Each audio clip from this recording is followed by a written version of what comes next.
Hello everyone. Today we are going to discuss some tribes of Northeast India. So let's start. People of Northeast India. Northeast India is a land of large number of tribes. बहुत सारी tribes हैं यहाँ पर और जो कि गिनती में 145 tribes हैं जिसमें कि 78 major tribes हैं और ये about 26% जो है वहाँ की जो टोटल पॉपुलेशन है नॉर्थ ईस्ट इंडिया की उसको कवर करती है ट्राइबल पॉपुलेशंस। कुछ मेजर ट्राइब्स के नाम यहाँ पर लिखे हुए हैं जिसमें कि गारो खासी जयंतिया आती हैं जो कि मेघालय की ट्राइब्स हैं।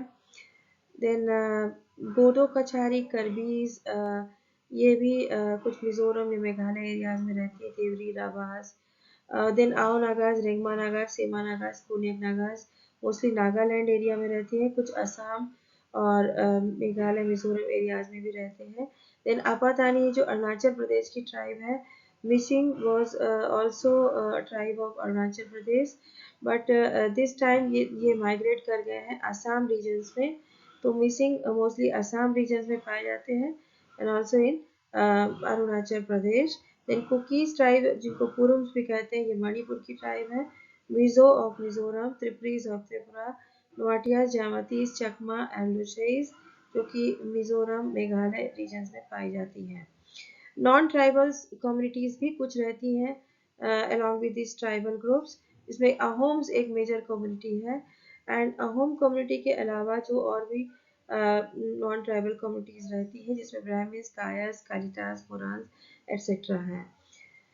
तो मोस्टली वहाँ पर ट्राइबल पॉपुलेशन बहुत ज़्यादा है नॉर्थ ईस्ट इंडिया में और इनका एक वाइब्रेंट कल्चर है एक यूनिक डिस्टिंक्ट कल्चर है नॉर्थ ईस्ट इंडियन ट्राइब्स का और जिसको कि हम देखते हैं बारी बारी से। कुछ यहाँ पर ट्राइब्स के बारे में हम डिस्कस करने जा रहे हैं कुछ नॉर्थ ईस्ट इंडियन ट्राइब्स के बारे में। तो चलते हैं। First is Missing tribe. Missing is also known as Mishing. इनका earlier they were known as Miris. Miris tribe के नाम पे जाना जाता था इनको या मिरी कह सकते हैं और इनका नाम मिसिंग है मिसिंग ट्राइब है। ये माना जाता है कि ये अरुणाचल प्रदेश से माइग्रेट करके आए हैं और इस समय असम के सेकेंड लार्जेस्ट ट्राइबल ग्रुप में आते हैं ये। तो it is the second largest tribal group of Assam. It's a scheduled tribe. It belongs to Tibeto-Burman family. Distribution इनका जो है वो कुछ डिस्ट्रिक्ट्स ऑफ असम में पाया जाएगा जिसमें धेमाजी है Lakhimpur Majuli Sonitpur Dibrugarh Jorhat Sivasagar Golaghat of upper Brahmaputra valley of Assam. तो ब्रह्मपुत्र वैली के पास के मतलब समीप ही ये रहते हैं और उन्हीं से इनका जीवन यापन चलता है ब्रह्मपुत्र रिवर से ही। ये अपने को रिवर पीपुल भी कहते हैं। These villages are mostly located near rivers for paddy cultivation. Mostly उनका जो धान है मेन स्टेपल फूड है। इकोनॉमी का जो मेजर साधन है वो है एग्रीकल्चर और मेन राइस जो है राइस जो है वो मेन फूड है और उसके अलावा ये फिश भी करते हैं फिश भी ग्रो करते हैं। कुछ वेजिटेबल्स और मीट पर भी ये डिपेंड रहते हैं। So their villages are mostly located near rivers for paddy cultivation. They call themselves as river people. They are stilted dwellers. Stilted dwellers कहने का मतलब यहाँ पर ये है कि मोस्टली ये फ्लड प्रोन एरियाज में रहा करते हैं। तो क्योंकि अपने को बाढ़ से बचाने के लिए एनुअल फ्लड्स यहाँ पर आया करते हैं और उससे कोप आउट करने के लिए इन्होंने ऐसे मकान बनाने शुरू किए जिसमें कि ये जमीन से थोड़ा ऊंचाई पर रहता है। तो एक मतलब रेज्ड प्लेटफॉर्म पर ये बनाते हैं जो पूरा बैम्बू वुड से बनता है और उस पर कुछ सीढ़ियाँ लगी रहती हैं स्टेयर्स लगी रहती है नीचे उतरने के लिए।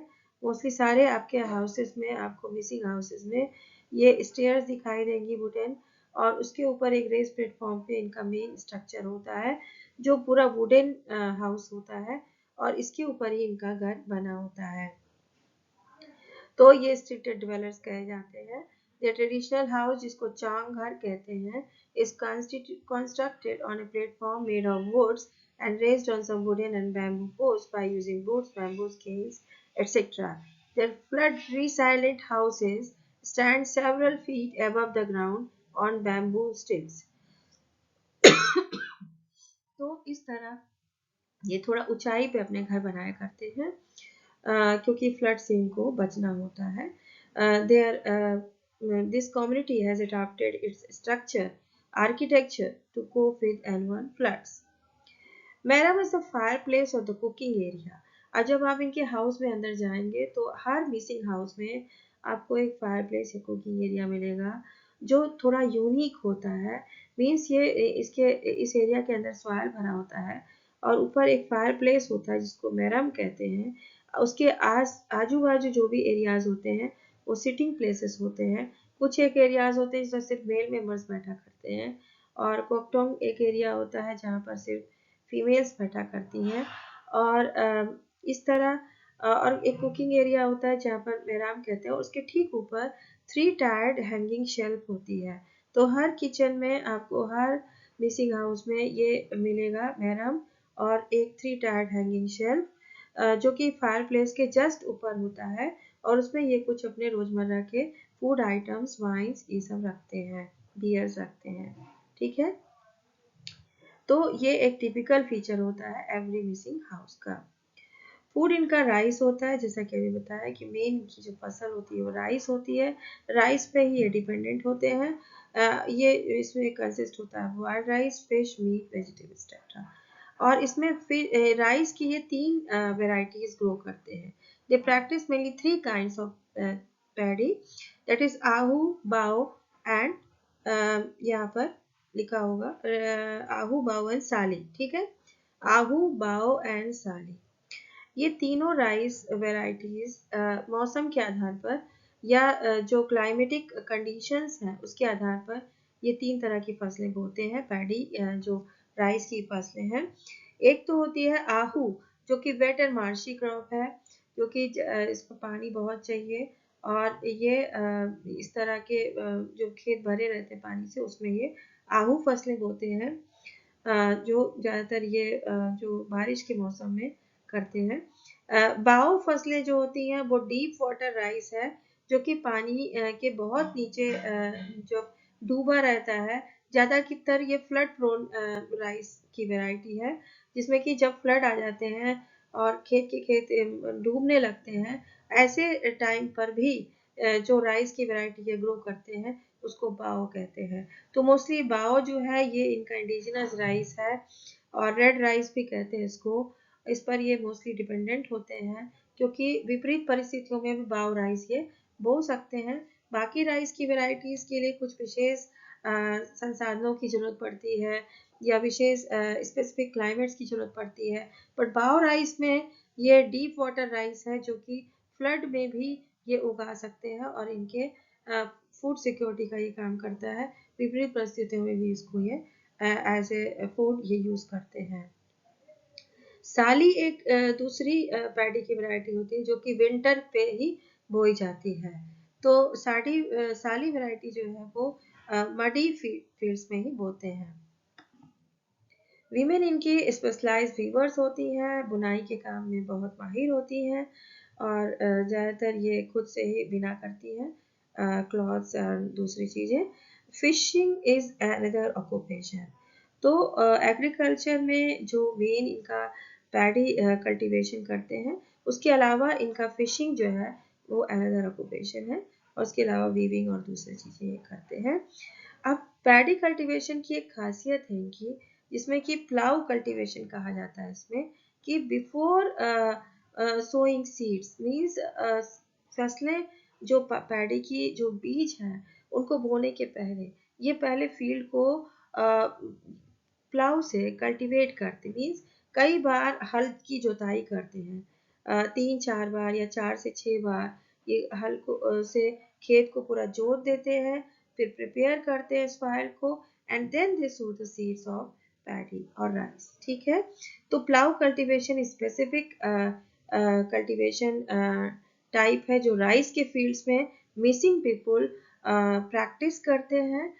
तो मिसिंग पीपुल जो राइस के फील्ड्स हैं उसमें भी प्लाऊ को यूज़ करते हैं with the help of bulls और ये दूसरे जो एनिमल्स हैं, काउज हैं, फैलोज हैं, बुल्स हैं, इनकी मदद से ये प्लाऊ कल्टीवेशन करते हैं।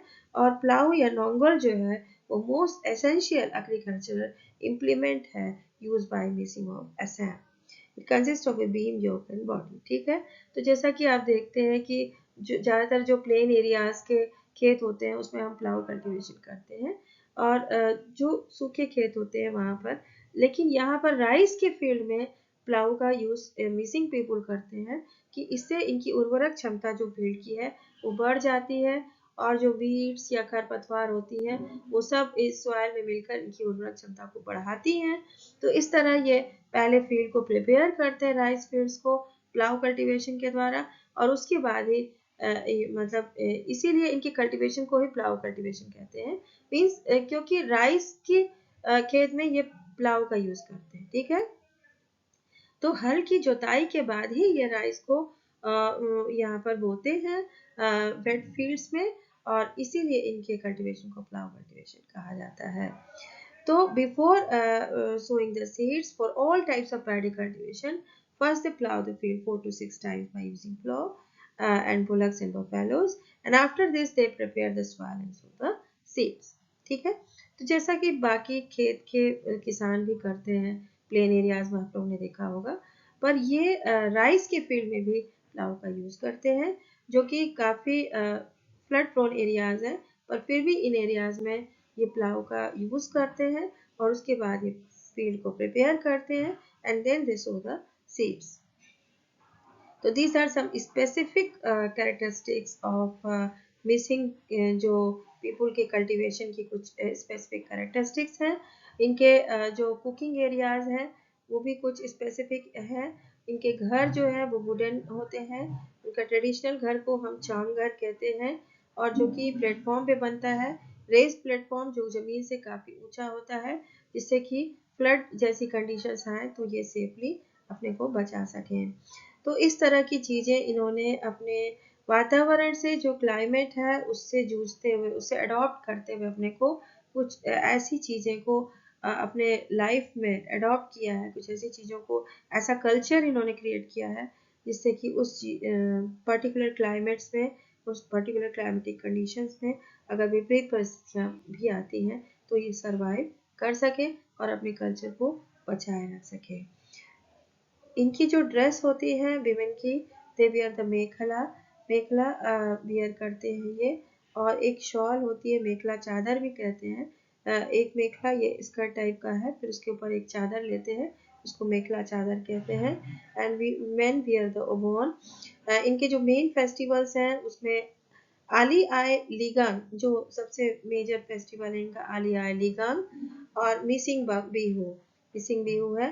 बिहू फेस्टिवल तो असम में मनाया ही जाता है, पर मिसिंग पीपल्स का जो बिहू है वो थोड़ा अलग होता है, इसलिए इसको मिसिंग बिहू कहते हैं। तो Ali Aye Ligang is a major festival, and Mising Bihu is another major festival of Mising people. तो नेचर की वर्शिप करते हैं ये, सन एंड मून की, जैसे कि अपातानी ट्राइब्स हैं वो भी सन की और मून की पूजा करते हैं। डोनी पोलो उनका मेजर रिलीजन है जिसमें सन और मून की पूजा करते हैं। ठीक इसी तरह मिसिंग पीपल भी सन एंड मून की पूजा करते हैं, और इसीलिए माना जाता है कि ये जो तानी ग्रुप है अरुणाचल प्रदेश, वहीं से इनका ओरिजिन माना जाता है, ये वहीं से माइग्रेट करके असम में आए हुए हैं। तो इस तरह ये कुछ खास मतलब स्पेसिफिक कैरेक्टरिस्टिक्स हैं मिसिंग पीपल के, जो मतलब जानना जरूरी है आपको। Then come to the Garo tribe. Garo, Khasi and Jaintia, ये जो 3 ट्राइब हैं ये मेघालय रीजन की ट्राइब्स हैं, और इसमें जो है गारो एंड खासी हिल्स में ये रहती हैं। गारो एंड खासी हिल्स ऑफ मेघालय। दूसरे स्टेट्स में भी ये ट्राइब्स पाई जाती हैं, जिसमें असम, त्रिपुरा एंड नागालैंड है, और also found neighbouring areas of Bangladesh. West Bengal में भी ये ट्राइब्स कुछ मिल सकती हैं, और बांग्लादेश। ठीक है, तो गारो जो ट्राइब है ये मोस्टली हिल ट्राइबल्स होते हैं। Hill Garo they still practise their traditional मतलब cultivation type, that is shifting hill cultivation. Shifting hill cultivation कहते हैं और इसको स्लैश एंड बर्न मेथड भी कहते हैं। ठीक है, तो shifting hill cultivation, slash and burn cultivation, Sweden agriculture, तमाम तरीके के इसके नाम हैं, जैसा कि मैंने आपको पहले भी एक वीडियो में बताया है।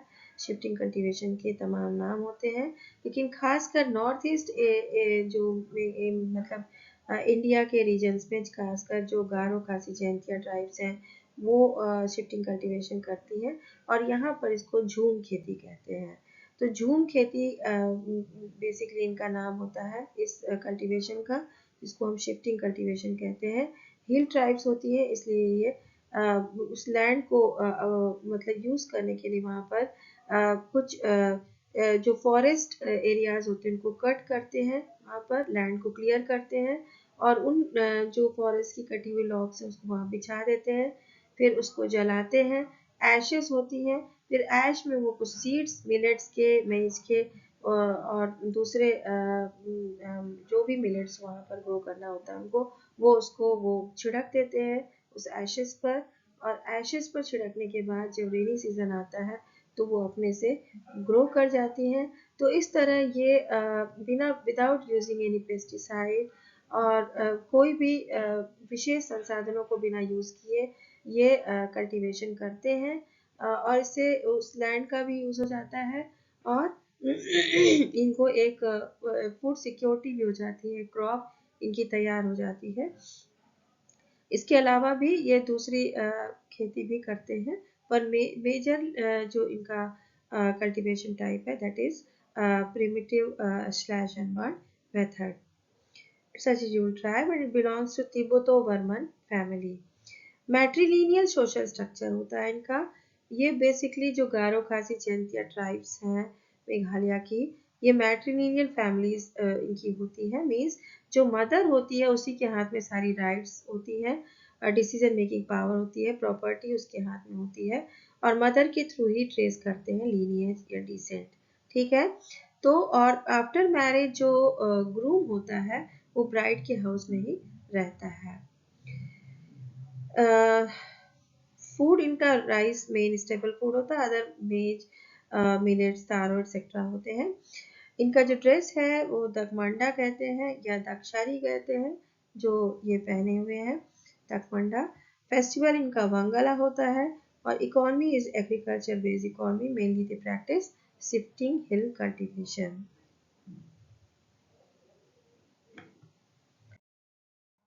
Then Apatani tribe, Apatani tribe जिनको तानी भी कहा जाता है, ताना और तानी, one of the major ethnic group of eastern Himalayas.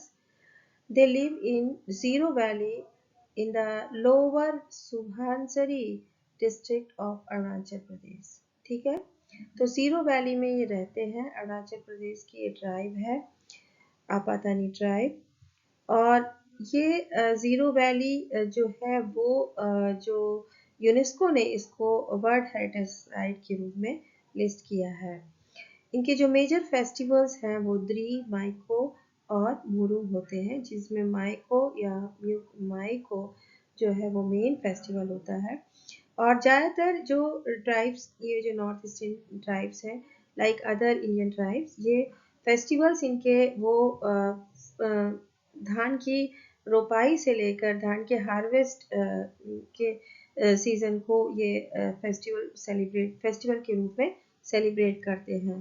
तो most of the tribal peoples आपने देखा होगा कि वो एग्रीकल्चर बेस्ड उनकी इकॉनमी होती है और एग्रीकल्चर क्योंकि उनका मेन जो जीवन का जो साधन है, उनके जीवन की पूरा जीवन यापन उनका उसी एग्रीकल्चर पर होता है, वही उनका आधार है। तो इसलिए वो हर उसके ओकेजन्स को सेलिब्रेट करते हैं in the form of festivals. तो इस तरह द्री, माइको, मोरंग, ये these are the festivals which are related with the agriculture और the crops sowing and harvest seasons. Then worship उनकी सन एंड मून को मेनली वर्शिप करते हैं, मीन्स नेचुरिज्म पर बिलीव करते हैं। ज़्यादातर ट्राइब्स नेचर पर बिलीव करती है, नेचर ही उनका जो मेन जो उनके गॉड्स होते हैं वो नेचर होती है, नेचर को ही पूजा करते हैं, और मेनली ये सन एंड मून को पूजा करते हैं। सन को डोनी कहते हैं और मून को पोलो कहते हैं, इसीलिए इनके जो रिलीजन या इस तरह की वर्शिप काइंड है इसको डोनी पोलो कहते हैं।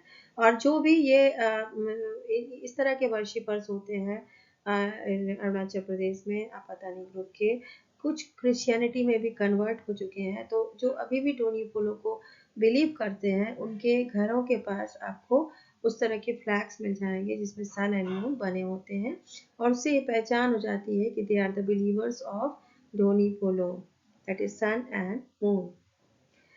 तो इस तरह एनिमिज्म या नेचरिज्म पर इनका बिलीव होता है। They believe in soul and that lives in the nature. Ancestor worship भी करते हैं। लैंग्वेज इनकी आपातानी है, इंग्लिश लैंग्वेज भी यूज करते हैं। एंड ट्रेडिशनल जो सोशल स्ट्रक्चर है उनमें विलेज काउंसिल्स होती है जिसमें बुलियन कहते हैं। बुलियन एक ट्रेडिशनल इनकी विलेज काउंसिल है जो कि बहुत इंपॉर्टेंट प्लेस रखती है इनके सोसाइटी में। They are divided in the clans. तो tribe, clan, lineage, family, individual, इस तरह का इनका कुछ सोशल ऑर्गेनाइजेशन होता है।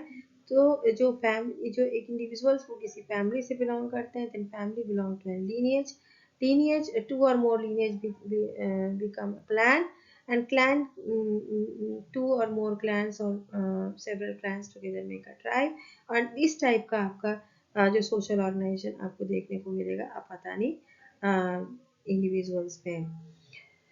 उनकी इकोनॉमी में मेनली एग्रीकल्चर बेस्ड होती है। They do not use any animal or machine for agriculture, किसी एनिमल या मशीन के वो यूज नहीं करते हैं। They extensive wet rice cultivation system and sustainable social forestry system is unique.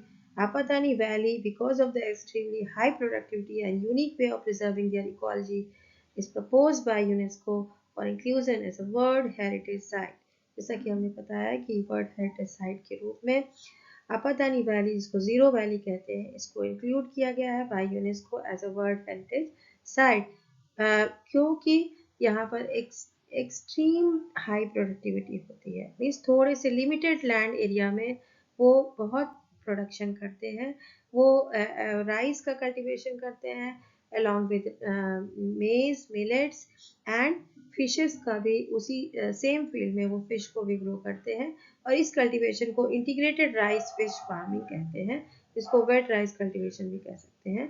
कि जो उनके फील्ड्स होते हैं वो पानी से, ज़्यादातर राइस फील्ड्स तो आप जानते ही कि पानी से भरे होते हैं, और उन्हीं फील्ड्स को वो यूज़ कर लेते हैं फिश के ग्रोइंग के लिए भी।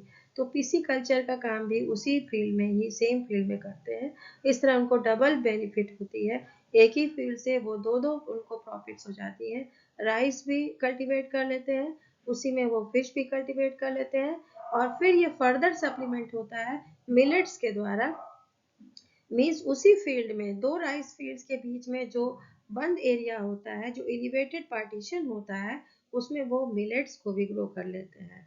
तो इस तरह तीन फसलें एक साथ, मीन्स दो तो फसलें हो गई राइस और मिलेट्स की, बीच में उसमें फील्ड्स में फिश भी ग्रो कर लिया। तो थोड़े से ही लैंड में उन्होंने तमाम चीज़ें वो प्रोडक्शन जो है उन्होंने बहुत सारा कर लिया, और इसीलिए इसी सारी खूबियों की वजह से इस जीरो वैली को यूनेस्को ने वर्ल्ड हेरिटेज साइट के रूप में जो है लिस्ट किया है।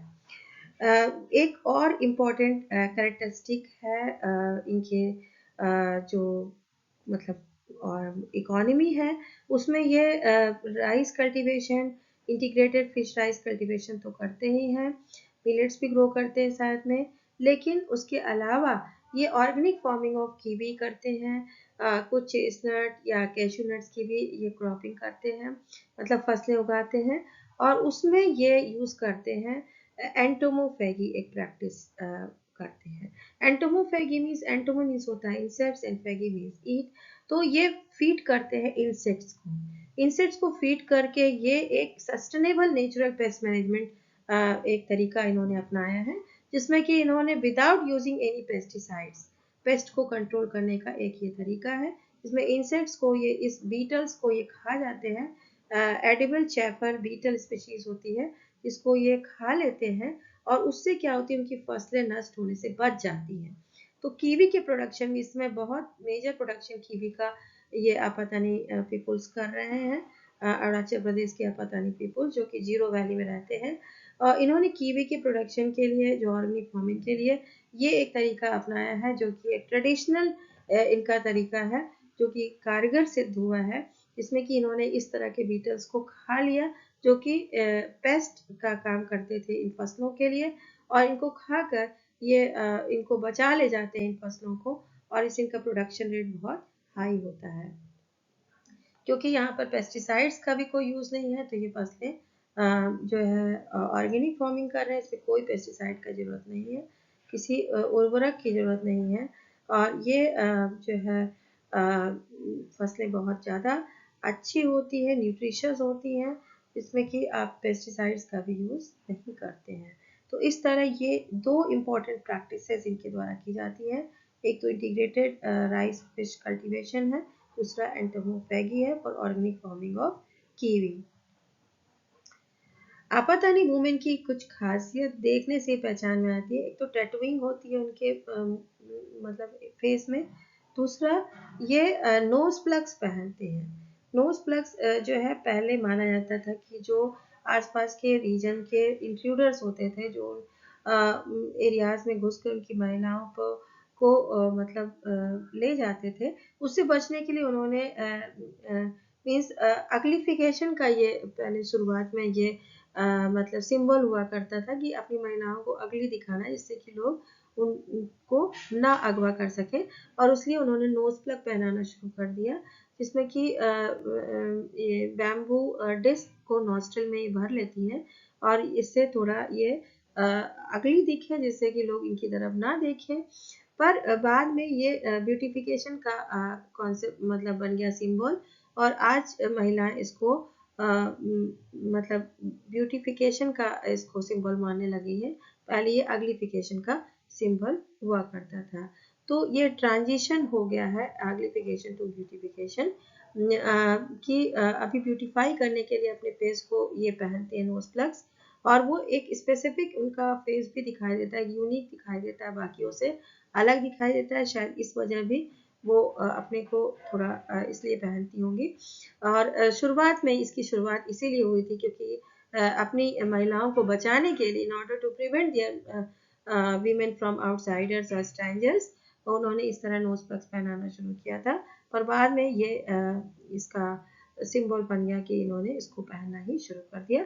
पर धीरे धीरे ये प्रथा खत्म हो रही है। 1970 के बाद इन्होंने गवर्नमेंट ने इसमें बैन लगा दिया था, पर फिर भी कुछ लोग अभी भी इसको पहनते हैं। तो फेशियल टैटू मिलेगा और नोज प्लग्स मिलते हैं आपातानी वुमेन के, इस तरह फेस में दिखाई देता है। फूड मेन राइस फूड होता है, और 3 वेराइटीज फूड राइस की होती है, एमियो, पाइपे एंड मापिया। Beside this fish, millets, maize, edible चेपर, बीटल स्पीशीज, ये भी फूड आइटम्स इनके हैं।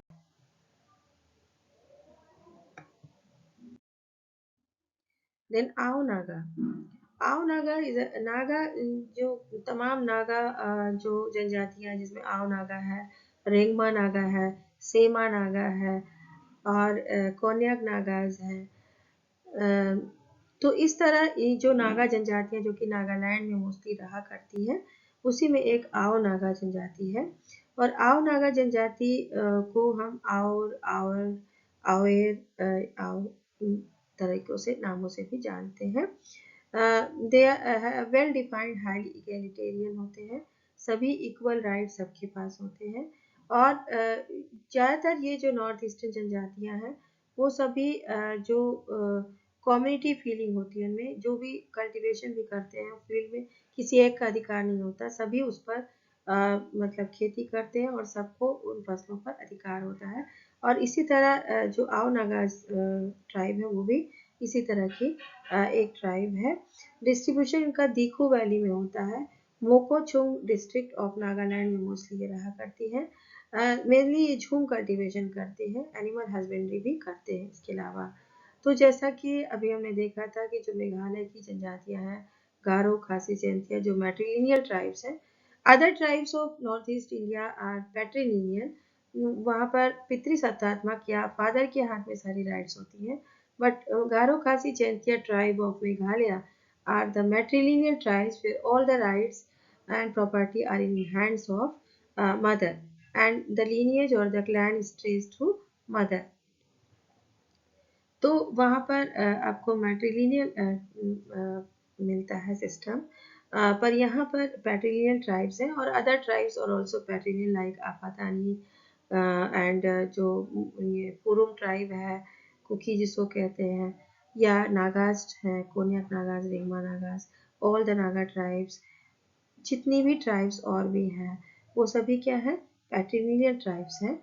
But the only tribes of Meghalaya, like Garo, Khasi, and Jaintia, they are matrilineal tribes. तो आओ Naga is also a patrilineal tribe, but खेती जो है इनकी वो मैच करती है. They also practice झूम cultivation and animal husbandry भी करते हैं. इनका जो सोशल ऑर्गेनाइजेशन होता है tribe, moiety, phratry, clan, lineage, family, individual, इस तरह का आपको दिखाई देगा, जिसमें कि लीनियज फैमिली के बाद लीनियज बनता है और लीनियज के बाद क्लैन बनता है. यहाँ तक तो सिमिलर है जैसे कि दूसरी ट्राइब्स में भी पाया जाता है, पर यहाँ पर फ्रैटरी, मॉइटी भी पाई जाती है इनके ट्राइब में. मीन्स फ्रैटरी क्या होता है कि जब दो या दो से सेवरल क्लान्स, मीन्स दो क्लैन से अधिक, तीन या तीन से अधिक क्लैन्स जब मिलके बहुत सारे बड़े बड़े ग्रुप्स बनाते हैं जिसमें कि ट्रेस कर पाना लीनियज बहुत मुश्किल हो जाता है, तो उस ग्रुप को फ्रैटरी कहते हैं. और जब सिर्फ दो मेजर ग्रुप्स बनते हैं, दो या दो मतलब दो या दो से अधिक क्लैन से दो मेजर ग्रुप बनते हैं सिर्फ, तो उसको मोआइटी कहते हैं. तो तीन से अधिक जब ग्रुप बनते हैं तो फ्रैक्ट्री होता है. सिर्फ दो ग्रुप में डिवाइडेड हो जाते हैं क्लैन के सेवरल मेंबर्स, तो उनको मोआइटी कहते हैं. और यही फ्रैक्ट्री मोआइटी मिलकर एक ट्राइब बनाते हैं जो कि आओ नागा का सोशल ऑर्गेनाइजेशन है. तो ऐसा कुछ आपको देखने को मिलेगा आओ नागा ट्राइब में सोशल ऑर्गेनाइजेशन. इनकी लैंग्वेज होती है मोंगसेन एंड जुंगली और चांगकी. तीन लैंग्वेज या लोकल डायलेक्ट्स मिलेगी, जिसमें कि चुंगली जो है वो कॉमन ऑफिशियल लैंग्वेज हो गई है. Religion is animism. तो most of the tribes belong in nature. Nature में ही वर्शिप करते हैं, तो believe in soul, believe in nature. तो एंसेस्टर वर्शिप करते हैं नेचर, जिसमें कि टोटेमिज्म जो होता है वो भी एक प्रकार का रिलीजन है जो कि ट्राइबल रिलीजन कहा जाता है, और जिसमें कि वो बिलीव करते हैं कि जो उनके एंसेस्टर्स हैं वो नेचर में रहा करते हैं, नेचर में रिसाइड करते हैं, चाहे वो किसी प्लांट स्पीशीज में चाहे किसी एनिमल स्पीशीज में वो रिसाइड करते हैं, और इसीलिए वो नेचर की वर्शिप किया करते हैं. कुछ ट्राइब्स होती हैं जो सन और मून की ही वर्शिप करते हैं, जो मिसिंग ट्राइब है और आपातानी ट्राइब है जो कि सन एंड मून को ही अपना गॉड्स मानते हैं. तो most of the tribes believe in nature, they मतलब worship nature in different forms. तो एनिमिज्म रिलीजन मिलेगा और क्रिश्चियनिटी. तो जो नॉर्थ ईस्ट इंडिया में आपको या तो एनिमिज्म मिलेगा या तो क्रिश्चियनिटी मिलेगी. Means most of the tribes वो अपने नेचुरिज्म जो उनका अपना ट्राइबल रिलीजन है एनिमिज्म, उसी को फॉलो करते हैं. पर बाद में जो कन्वर्जन्स हुए उसमें ज़्यादातर वो क्रिश्चियनिटी में कन्वर्ट हो चुके हैं. पर अभी भी उन्होंने अपने धर्म को बचा कर रखा है. This is all about the tribes of Northeast India. Thank you very much. Meet you in next video.